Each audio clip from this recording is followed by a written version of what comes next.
Okay, it's time to change things up a bit. No, every time you change something, the game suffers. Yeah, I have to agree with Abe. Your track record sucks. I've got one word for both of you. Firefly.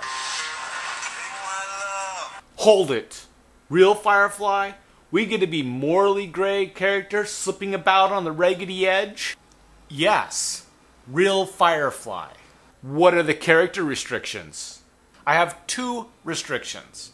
One, no ex-operatives, and two, no semi-crazy super soldier characters. You know, I could live with that. I don't know. My spidey senses are tingling. Well, when is the game set? Pre or post Miranda? Post. The verse is in chaos. Do we have a ship? Trust me. I don't see the catch. Me neither.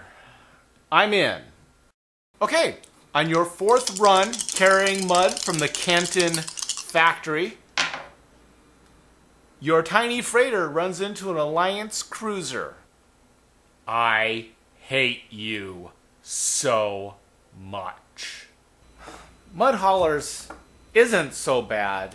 It's a lot better than being Bantha Herders in Star Wars.